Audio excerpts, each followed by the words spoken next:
Welcome everybody to Mind Body Monday. It is lovely to see you all here, and if you are watching or listening to the replay, welcome.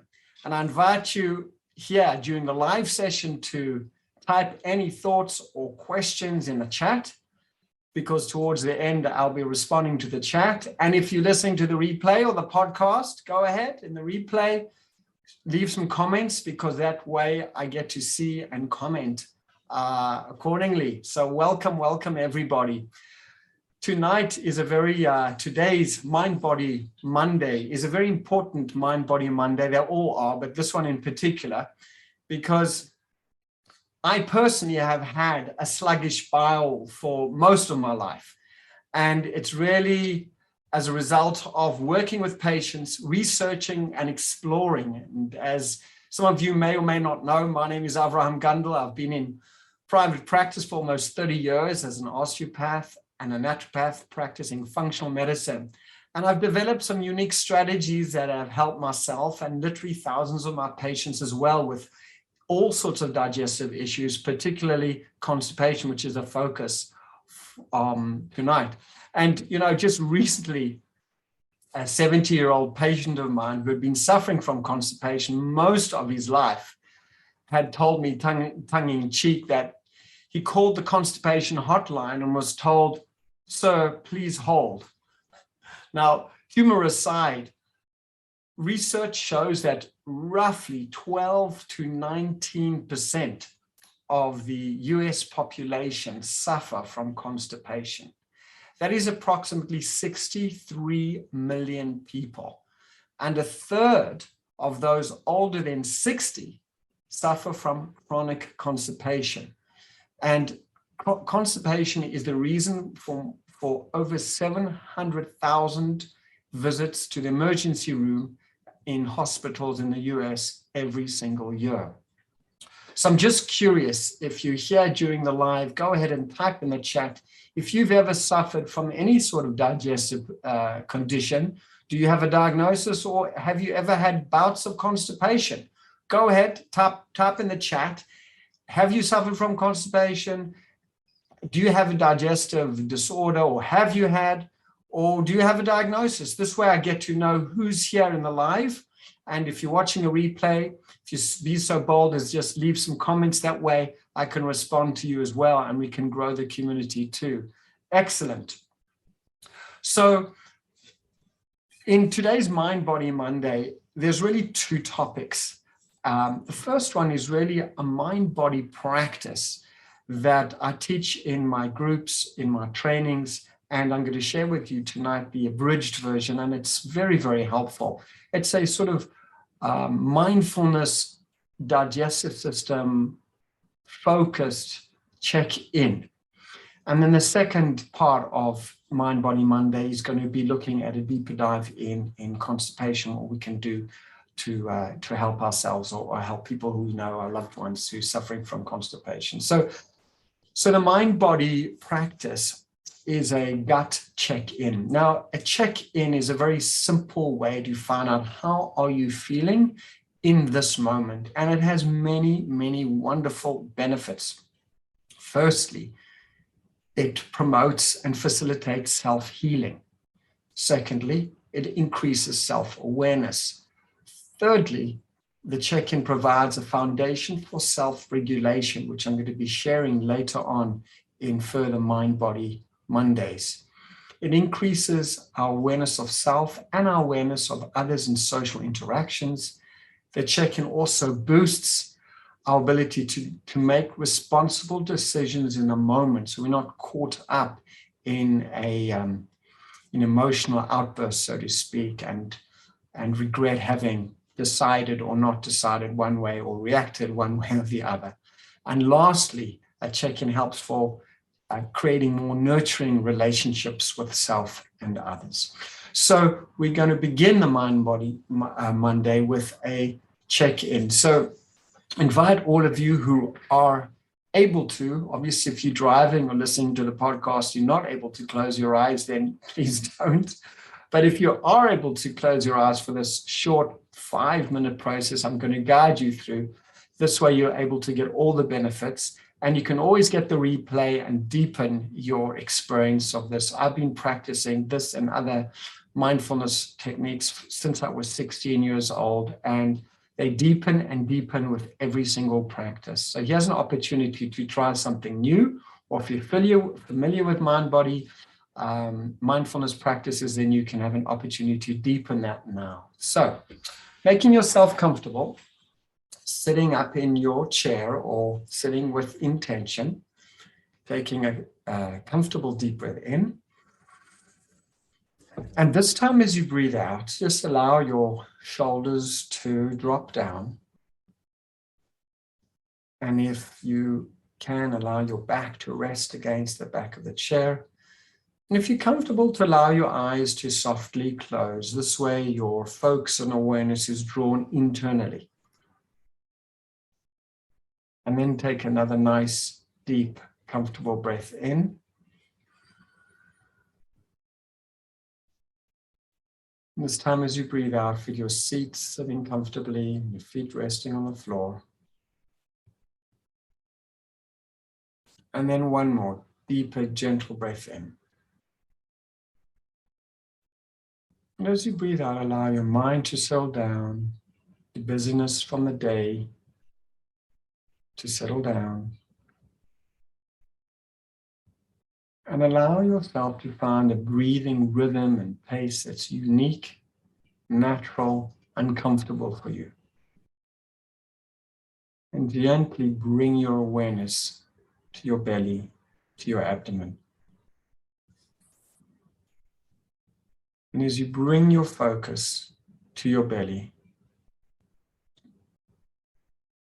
notice the gentle movement of your belly with your breath. Notice the gentle rise and fall of your belly with your breath. Almost imagine a baby who's well fed and diapered and warm and safe, with that little belly rising and resting with each breath.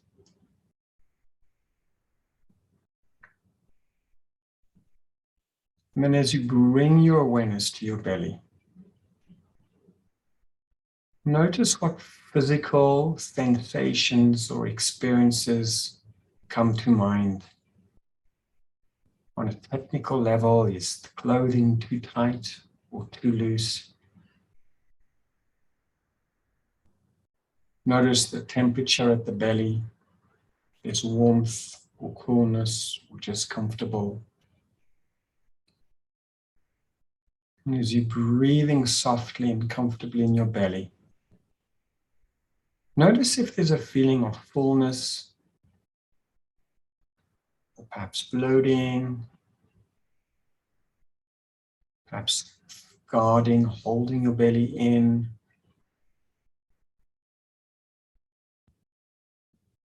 Maybe some tightness or discomfort. Or maybe your belly is just soft and relaxed. Just notice what's here for you right now. Give yourself permission to really focus and experience what is happening physically in your belly right now.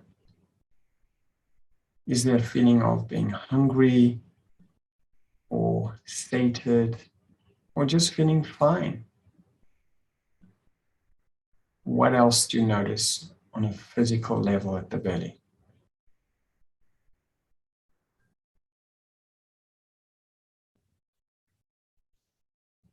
And as you continue to breathe and allow your belly to soften and relax, shifting your awareness to any emotions that may come up as you focus your awareness on your belly. Just take a minute to notice.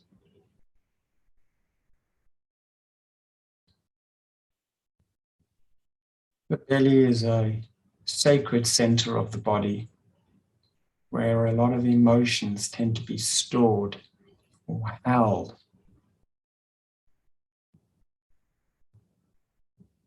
And if there was an emoji in your belly right now, what expression would it have?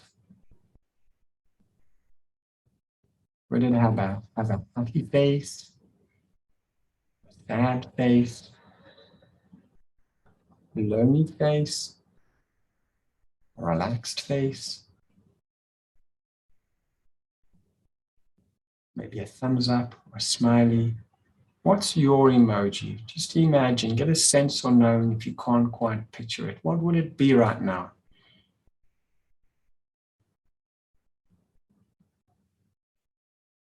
And if your emoji can make a sound, what sound would your emoji say?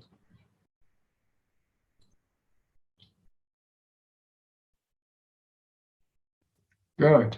Just notice. And then gently shifting your awareness on your next breath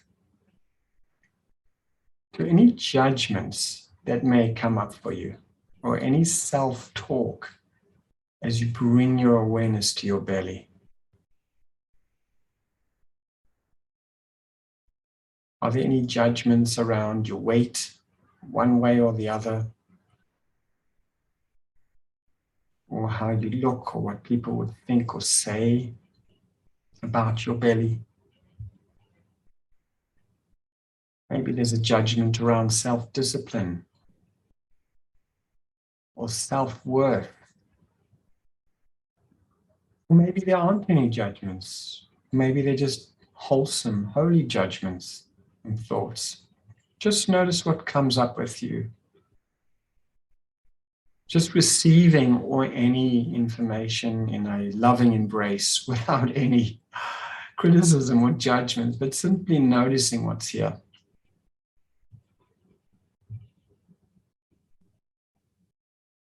And then very, very slowly, with whatever you are aware of, taking a soft, gentle breath in. And as you breathe out, gently moving around your fingers and your toes, bringing your awareness fully back to the Zoom room. Welcome back. Welcome back. And perhaps you'd be willing just to type in the chat or in the comments if you're watching the replay, what did you notice? What physical sensations did you experience? Perhaps what emotions came up for you? And maybe what judgments came up for you? What came up for you in the chat? Go ahead. Type in the chat what you noticed.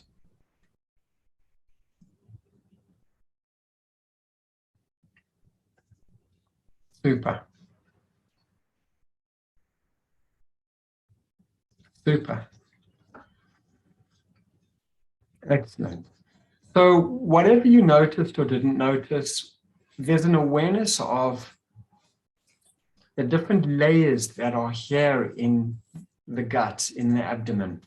There's the physical layer, there's the emotional layer, there's the mind layer, the thoughts and the judgments. And one of the reasons I'm so passionate about using functional medicine to really help patients in the area of digestion is because at the end of the day, in the final analysis, we are souls that have been bodied. And the place where soul and body meet, by and large, is expressed in the bowels, in the gut. And that's why this, in Jewish tradition, is such a beautiful custom to make a blessing after using the bathroom, because it really is a wondrous event, a wondrous thing where a sublime spiritual being who's having a body experience can give gratitude, express gratitude to the Creator for facilitating everything to be working in the right way. And when it's not, then the blessing also invites gratitude, and through that way also, and many other pathways, invites a healing into the body. So in my practice, I routinely ask new patients about their bowel habits, and I do this, and people know this ahead of time, because a healthy digestive system sets the stage for a healthy immune system and a healthy emotional life. What most people don't know is people have heard that the gut really is the second brain, but what most people don't know is about 50% of dopamine is produced in the gut, and up to 90% of serotonin is also produced in the gut. And these are two very, very important brain neurotransmitters that are made in our digestive system. So serotonin is the key hormone or neurotransmitter that stabilizes feelings of well-being, mood, and feelings of happiness. And it impacts our entire body. Serotonin also helps with sleeping, eating, and digestion. Dopamine is responsible for feelings of pleasure, satisfaction, and motivation. Two of the most important neurotransmitters made in the digestive system. And on asking one of my patients if they are regular, one answered yes. But when I followed up a little bit more closely, she basically said she eliminated once every 7 to 10 days. And she said she's very regular with that. So I said, that's not called regular. Other patients think that, constipation is, as long as you have regularity, even if it's a week or 10 days apart, it's simply not true. Because when we began to turn things around for her and helped with detoxification and elimination through functional medicine strategies, some of those I'll mention shortly towards the end of Mind Body Monday, her mood, her energy levels, and vitality and sleep all improved tremendously. The ideal is really to have 1 to 2 bowel motions every single day of our life. Whether we're traveling or whether we are at home, whether we are preparing for tests or exams or a lot of work or less work or house, whatever it happens to be, the focus is to make sure that we're getting at least 1 to 2 healthy bowel motions a day. And that's very simple to understand why that is so important, because when we don't eliminate adequately, then toxins build up in the colon. And these toxins then get released in the intestines and then get reabsorbed into the bloodstream and actually get absorbed in and impact the body. So that it's not only a digestive issue, it becomes a systemic issue. It affects the whole body. And research is pointing to chronic illnesses, be it cancer, Parkinson's disease, dementia, are all related to a healthy microbiome and a healthy elimination. So I'm going to mention 5 sort of digestive related complications of untreated constipation. But it's important to understand that it's not only about the digestive system, it's really about the whole body. Because if the gut is not producing the proper neurotransmitters, then it will impact our moods. It will impact our happiness. It will impact our sleep and our satiety, etc., through dopamine and serotonin. So it's so important that we eliminate healthily. I'm going to shortly look at some strategies to help us with that. So some complications of untreated constipation, it's not just something of inconvenience or discomfort. It can actually lead to a real medical crisis. For example, things like hemorrhoids or anal fissures or fecal impaction, where stools can't be expelled easily and becomes complicated and very compromising to try and get that happening. There could be a rectal prolapse. And if left untreated over long-term, constipation could lead to intestinal obstruction or bowel perforation. And these complications can be life-threatening. So it's so important when you look through health through the functional medicine lens, you recognize that this is a body-mind phenomena, and there are lots of strategies outside of just the technical food-related ones I'm going to touch on right now. So there are many causes of constipation. So constipation can be food-related, lifestyle-related, and related to our psychological state. Being nervous or tense could really flip one way or the other. But let's look at some food-related sources or factors of constipation. I think the number one is not so much what foods we eat, but really overeating. Overeating even healthy foods will absolutely cause constipation. It's simply creating too much stress on the digestive system. If you think about it, the stomach is the size of our fist, and that's just how much food we should be eating. And when we sit for long meals and we eat too much, or short meals and we eat too much, if we overeat, it will lead to constipation and other health complications as a result of that. The second most frequent cause of constipation is really alcohol consumption, because it affects the liver and that slows down the digestive system. Now, for people who are gluten sensitive, and I'm not only talking about people who have celiac disease, but people who have an intolerance for gluten, gluten-containing foods could cause constipation. Gluten-containing foods include wheat, barley, oats, rye, and spelt, and they could cause or contribute to constipation in sensitive individuals. Now, a big one is processed foods, where the bran or the fiber has been removed through the process: white bread, white rice, refined flours, refined foods. We spoke in previous Mind Body Mondays about processed oils. All these could create sluggishness in the digestive system.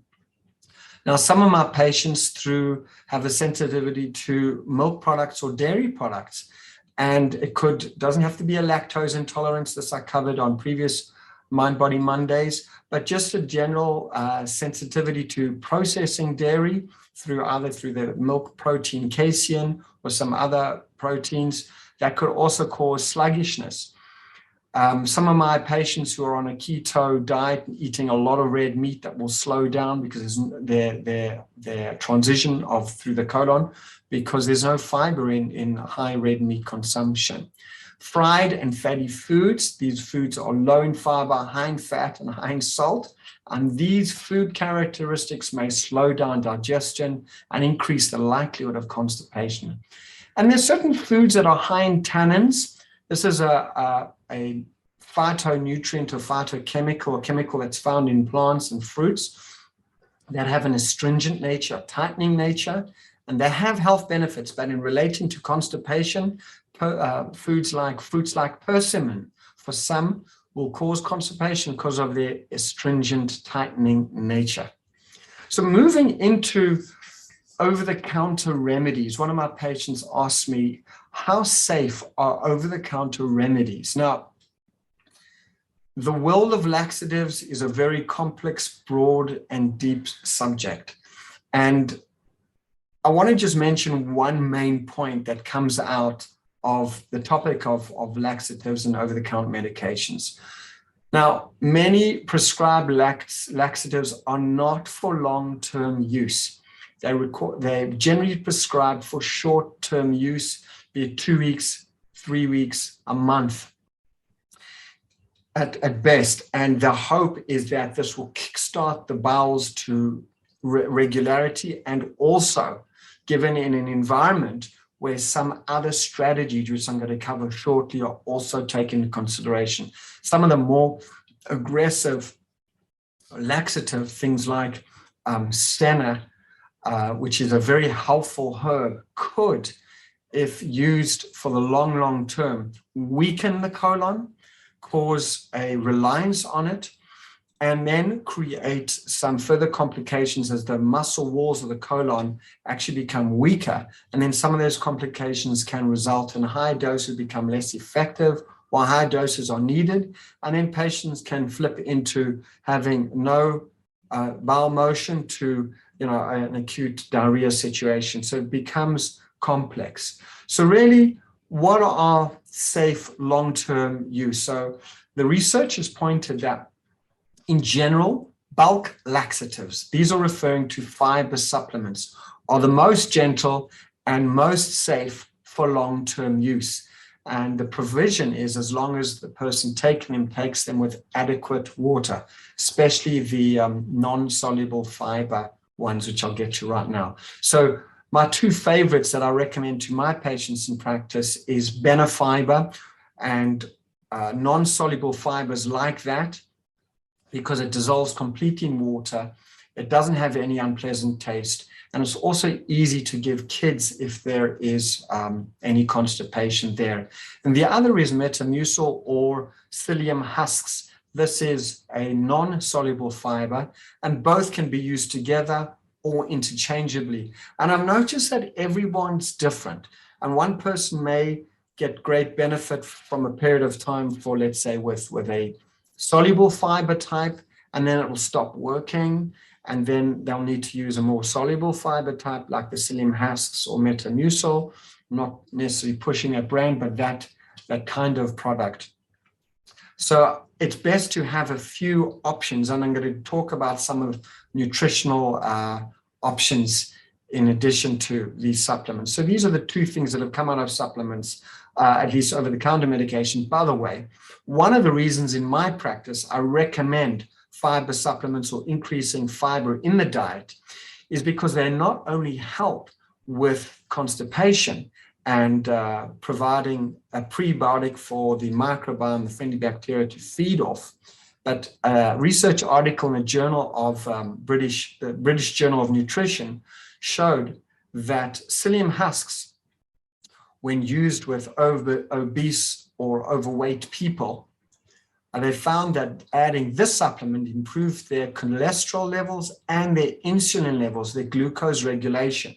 So this is one of the reasons I also use fiber supplements or encourage a high fiber diet, because I'm always looking for leveraged interventions where one intervention will have many, many other benefits in the body, regulating cholesterol in this case, or regulating glucose levels and dropping insulin in the blood.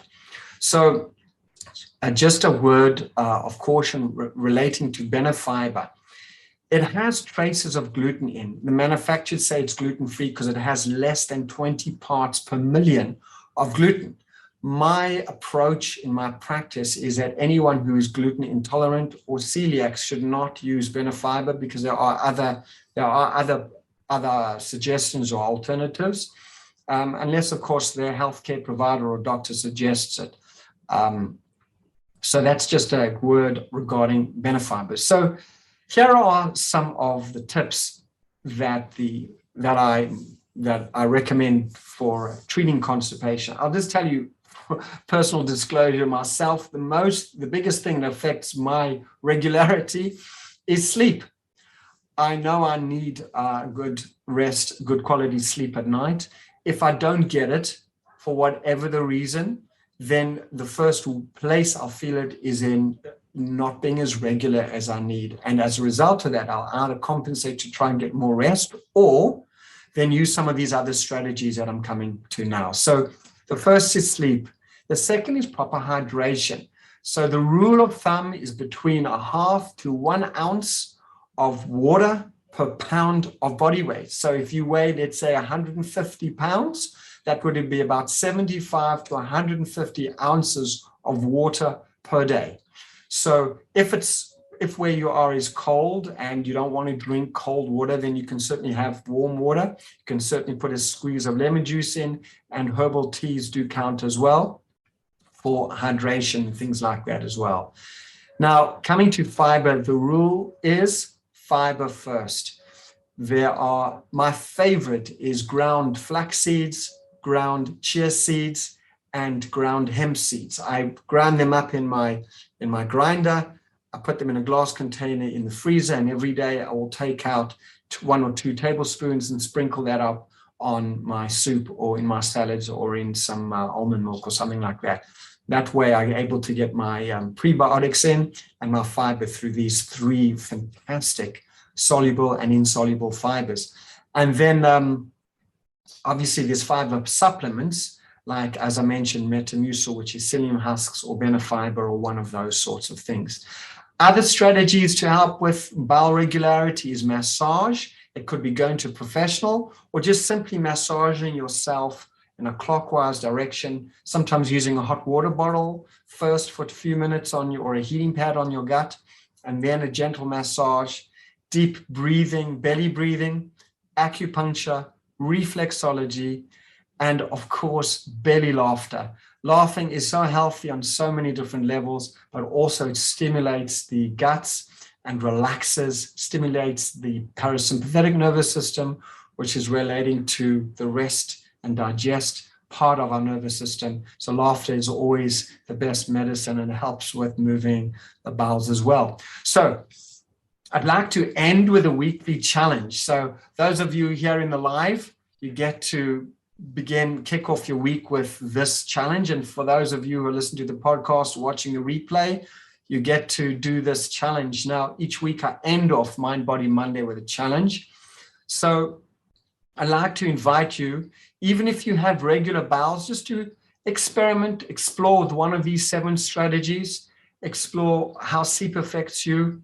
Everyone's different. Are you getting enough water? Are you having 1/2 to 1 ounce of water per pound of body weight? Are you exercising daily? One of my favorite forms of exercise is yoga. I've been practicing yoga since I was 16, but also rebounding. Just gentle rebounding is a fantastic form of exercise. One can do what's called a health bounce, where your feet don't actually leave the pad of the trampoline. And I'll be posting a video shortly about my rebounding training. But this way, it just gently massages the internal organs and makes sure everything is moving. So the challenge is to use get some more sleep, hydrate, bring in some daily exercise. It could be just a couple of, 5 minutes is good enough.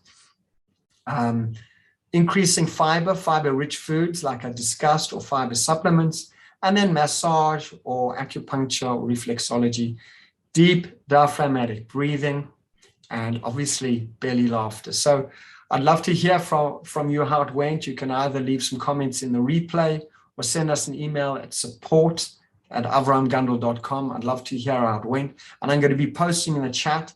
And if you're here on the replay, if you haven't yet joined our growing Facebook community, please do that and subscribe to the YouTube channel. That way you can get updated as soon as new content comes out. I hope you've enjoyed this Mind Body Monday. I certainly have. I'm going to be posting that in the chat now for you guys to grab. And if any questions, I'll take them now in the chat. Otherwise, I'm going to wish you all the very, very best for the next week until we meet again next Monday at Mind Body Monday. All the best.